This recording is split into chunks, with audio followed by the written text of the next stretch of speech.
I'm 73 years old. I've been divorced longer than I was married, and I still catch myself setting out 2 mugs in the morning before I remember there's only me. It's a small thing, a stupid thing maybe, but it tells you something about time. Time doesn't only take people away, it takes away your certainty about what happened, and then years later, it hands it back to you like a bill you forgot to pay. You think you're done with it, then it shows up again, quiet and unavoidable. I'm telling this now because I don't have the energy to keep pretending I moved on. I did move on in the way people mean it when they say it at parties. I kept working, I ate my meals, I paid my taxes, I smiled when I was supposed to, but there's a difference between living and not dying. I've done a lot of not dying, and lately when the house is silent and I can hear the refrigerator click on and off, I finally understand why my marriage fell apart. Not the version I used to tell, not the neat one, the real reason, the one that makes me feel tired in my bones. It wasn't because she was too emotional, like I said. It wasn't because I worked too hard, like I said when I wanted it to sound noble.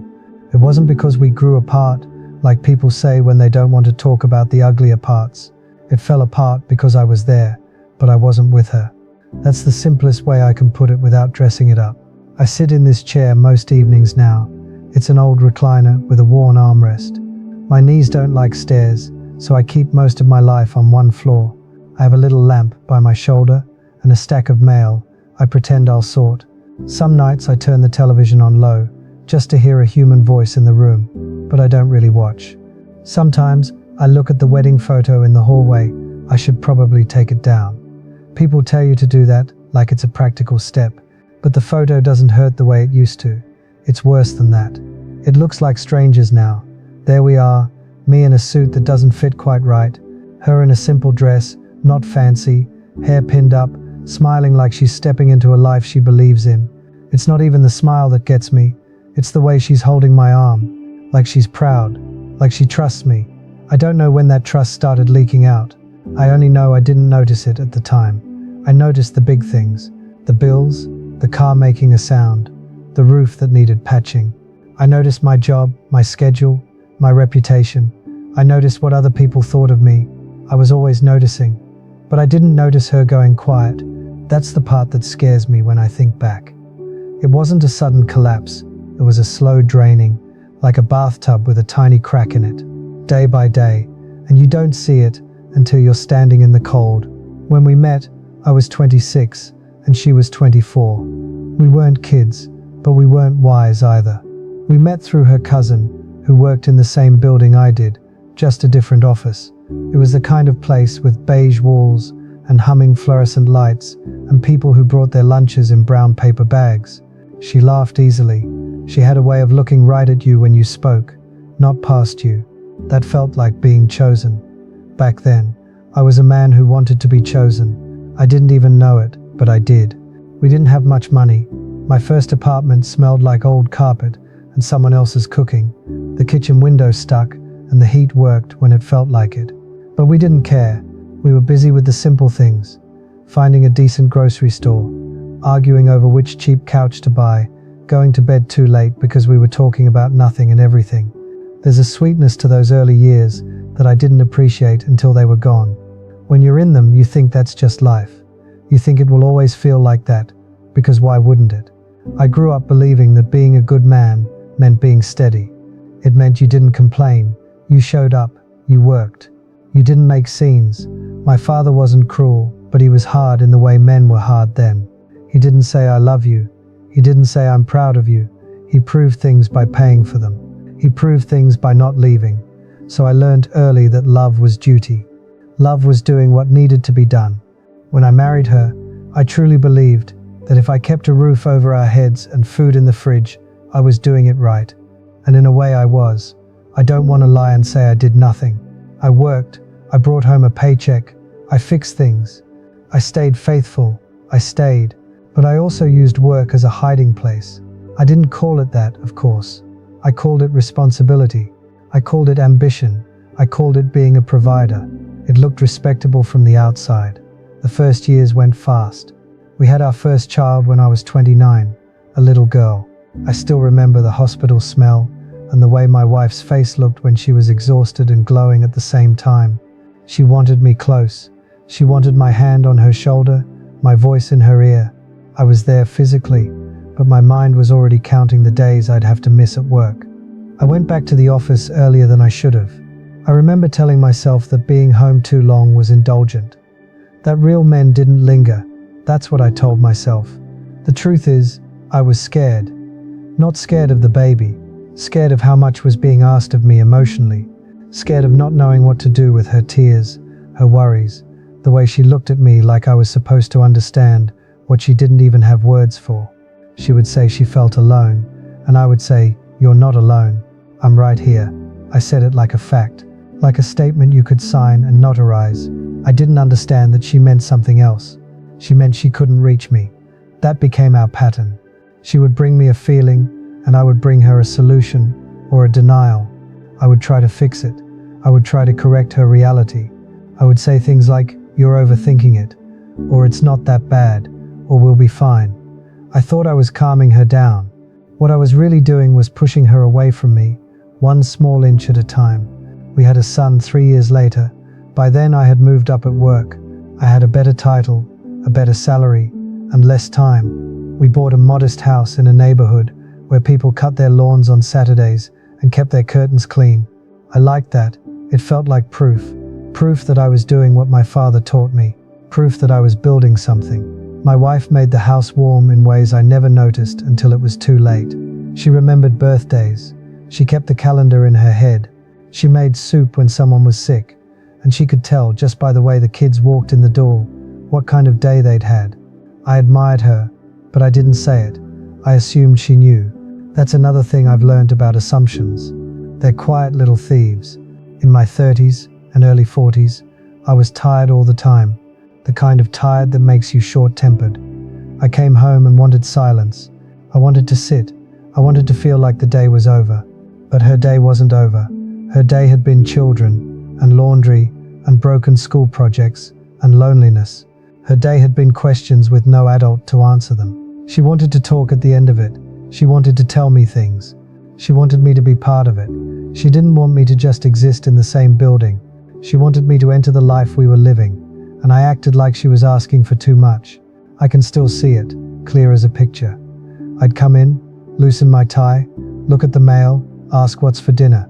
She'd start talking about something that happened. Our daughter crying in the bathroom, our son getting into trouble at school, her mother's health. And I'd nod and half listen, and sometimes not even hide that I was impatient. My eyes would drift to the television. My hand would already be reaching for the remote. My mind would be thinking about tomorrow's meeting. There were moments when she stopped mid-sentence and just looked at me. Not angry, not dramatic, just taking inventory. Like she was counting how many times she had tried and how many times she had been met with a wall. At the time, I thought she was judging me. I felt criticized, so I got defensive. I said things like, "You don't appreciate what I do," or "Do you want us to lose everything?" or "I can't talk about this right now." I said "right now" so often that it became a permanent condition. There were missed events. That's the kind of thing people understand easily, so I'll name some. I missed a school play because a project ran late. I missed a parent-teacher conference because I had a client dinner. I missed a weekend trip she planned because I was behind and needed to catch up. I always had a reason, and my reasons were real, in the way adult reasons are real.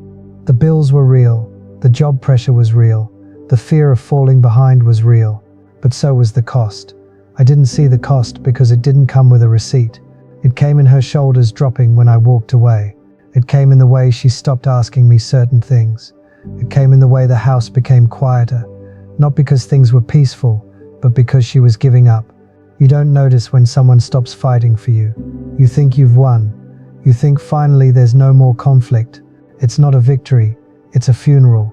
She started doing things without me, not in a dramatic way. She took the kids to visit her sister. She went to church more often. She made friends I didn't know. She took a part-time job when the kids got older, and she seemed lighter when she came home from it. At the time I was glad. I thought, good, she's busy. She's not so focused on me. That's a terrible thing to admit. Sometimes she'd sit at the kitchen table at night with a cup of tea and a look on her face like she was listening to something far away. I'd ask what she was thinking about. She'd say nothing, and I'd accept that, relieved. I didn't understand what nothing can mean when a person has stopped believing you'll hold their truth gently. Nothing can be armor, nothing can be surrender. There were fights, yes, we weren't silent all the time, but even the fights were strange. They weren't about the real thing. They were about dishes, about money, about who forgot to buy milk. We fought about the surface because the deeper thing felt too dangerous to touch. If we touched it, we might have had to admit that we were losing each other. And I think part of me believed that as long as I didn't say it out loud, it wasn't real. Then the kids grew. Teenagers. Then young adults. They started building their own lives. I remember one day, our daughter, she was around 17, said something to me in the hallway. She said, "Dad, you don't really know Mum." She didn't say it cruelly. She said it like a fact, like she was surprised I hadn't noticed. I laughed. I actually laughed. I said, "Of course I know your mother." But later, in bed, I stared at the ceiling and felt something shift. Because I couldn't bring to mind the last time I had asked my wife what she wanted. Not what she needed for the house, not what she needed for the kids, what she wanted, what she dreamed about, what she missed, what she feared. I knew her routines, yes. I knew what brand of coffee she liked, how she folded towels, how she preferred the windows open at night, but I didn't know her inner life. And if I'm honest, I didn't think it mattered. That's the part I'm most ashamed of, because it wasn't cruelty. It was worse. It was carelessness. It was taking her as a permanent feature of my life, like the walls, like the plumbing, like the sun coming up. Then came the turning point, and it wasn't a dramatic betrayal. It wasn't an affair. It wasn't a screaming match in the driveway. It was her mother dying. Her mother got sick quickly. I don't remember all the medical details, just the pace of it. 1 month she was still cooking and scolding people for not wearing coats, and then suddenly she was thin and quiet and in a hospital bed. My wife spent a lot of time there. She would come home with red eyes and a tired face and sit in the car for a moment before she came inside, like she needed to gather herself. I asked, "How's your mum?" And she would give me updates. But I didn't go enough. I told myself hospitals made me uncomfortable. I told myself I needed to keep working because someone had to keep things stable.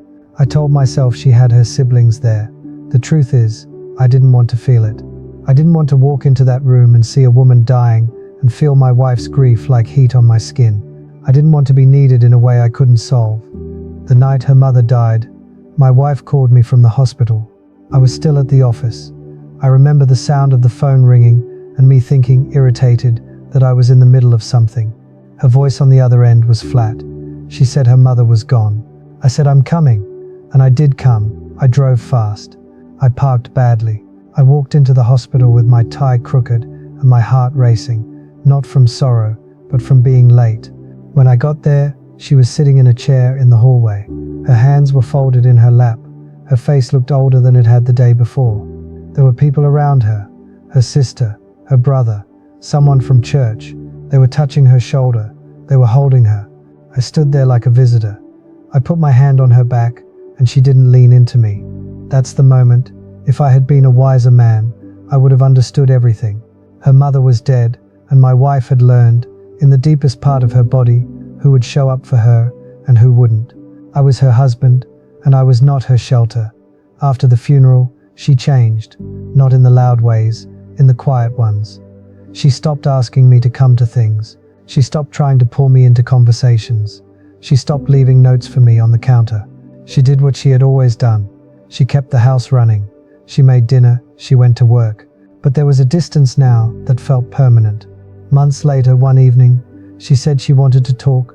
I remember this clearly because the way she said it made my stomach drop. It wasn't angry. It wasn't shaky. It was decided. We sat at the kitchen table, the same kitchen table where she had sat for years drinking tea while I watched television. She said she didn't think she could do it anymore. I asked, "Do what?" And she looked at me for a long time before she spoke again. That look felt like being seen too late. She said she felt like she had been alone in the marriage for years.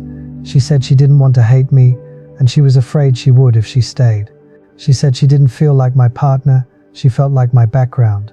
I started to argue. I started listing my efforts. I started talking about all I had provided. And then I stopped, because I saw something in her face. Not guilt, not doubt, relief. It was like she had finally set down something heavy she'd been carrying. That relief is what broke me, because it told me she had already grieved me while I was still sitting across from her. She didn't leave that night. We lived in the same house for a while after that, in a strange limbo. We told the kids, we did paperwork, we tried counseling, briefly, but I treated it like a meeting. I brought my points, I waited for solutions. I didn't know how to be vulnerable. Even then, I didn't know how.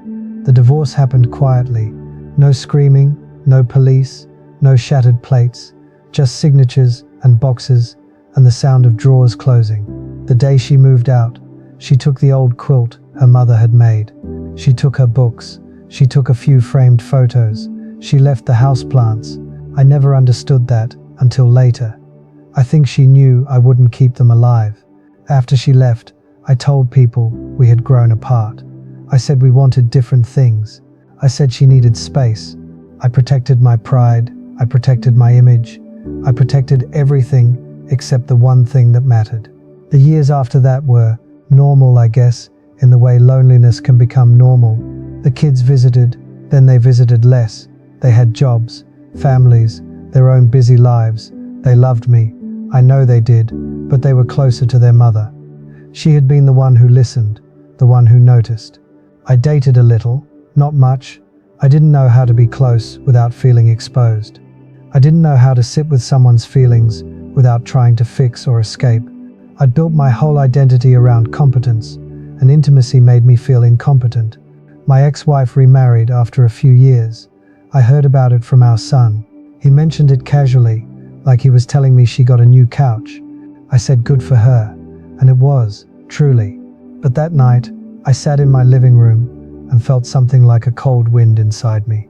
Not jealousy, exactly, more like the realization that her life continued, and mine had become a waiting room. Now I'm 73, and I understand why my marriage fell apart, because I can finally see the pattern without defending myself. I can finally admit that I didn't lose her in one big moment. I lost her in 1,000 small dismissals. I lost her every time I chose being busy over being present. I lost her every time she reached for me, and I acted like her hand was an inconvenience. I lost her every time I treated her feelings like a problem instead of a truth. And I lost her because I thought love was proven by endurance, not attention. Some people hear that and they think, well, he was a man of his time. That's what men were taught. Maybe, but being a man of your time doesn't protect you from consequences. It just explains how you got there. There are things you can't fix once they've passed a certain point. That's not bitterness, it's just how it is. I can't go back to that hospital hallway and sit beside her like I should have. I can't go back to those nights at the kitchen table and turn off the television and ask her what she was afraid of. I can't go back to my daughter's school play. I can't go back to the early years and tell my young self that the job will never love you back, and the house will not remember you, and the money will not sit with you when you're old, and the nights are long. What's gone is gone, and what hurts now is not just losing her. It's realizing I was given so many chances, so many ordinary evenings, so many moments that could have been a bridge, and I let them be empty space. If you're listening to this and you're younger, I don't know your life. I don't know your pressures. I don't know what you're carrying. I do know what it feels like to believe you have time. It feels like standing in a room with the lights on and thinking the power will always work. Then one day it doesn't, and you fumble around in the dark and realize you never learned where anything was. I used to think the big threats to a marriage were obvious things. Cheating, violence, addiction. Those are real, of course, but there's another threat that looks harmless from the outside. It's neglect that doesn't announce itself. It's the habit of putting everything else first, not out of malice, but out of routine. It's saying later until later becomes never. I'm not telling you this so you'll panic and start making grand gestures. Grand gestures are easy. They're like fireworks, loud and short. I'm talking about the quiet things, the daily things. Sitting down when someone is talking to you, looking at them, asking one more question, instead of ending the conversation with a solution. Not keeping score of who does what, but noticing when someone is carrying more than they should. Those things sound small. They are small. That's the point. A life is mostly small. I used to think love was a sturdy house you build once and then live inside forever. Now I think love is more like a garden that dies without attention, even if the fence is strong. I don't say that in a poetic way. I say it because I've lived in a house with strong walls and no warmth. If this story meant something to you, if you recognize pieces of it in your own life, you can sit with it for a while. You don't have to agree with me. You don't have to take advice from an old man. But maybe you can notice the moments you usually rush through. Maybe you can see the person in front of you the way you saw them at the beginning. That's all I wish I had done. My ex-wife and I speak occasionally now. Holidays, sometimes birthdays. It's polite. There's kindness in it. There's also a distance that will never close. We are two people who shared a long road and then took different turns. I don't blame her. I don't blame myself the way I used to either. Blame is heavy and useless at my age. What I feel is something simpler and harder. I miss what we could have been. Sometimes I imagine her as that young woman in the wedding photo, hand on my arm, trusting. I want to step into the picture and tell her I'm sorry. Not for leaving, because I didn't leave, for not arriving. But pictures don't change. They just sit there reminding you. I don't know how many years I have left. None of us do. But at 73, you stop speaking about the future like it's a wide open field. It starts to feel like a narrow road with fewer turns. I make my coffee in the morning. I water the plants, the ones I've managed to keep alive. I talk to my grandchildren when they call. I go for short walks when my knees allow it. Some days are good, some days are long. And some mornings, without thinking, I set out 2 mugs. Then I put one back in the cabinet, and I stand there for a second in the quiet kitchen, remembering the sound of her moving around behind me, the way she used to hum without realizing she was doing it. I used to think the end of a marriage would feel like a door slamming. For me, it felt like a room slowly emptying, until one day you look up and realize you've been talking to yourself for years.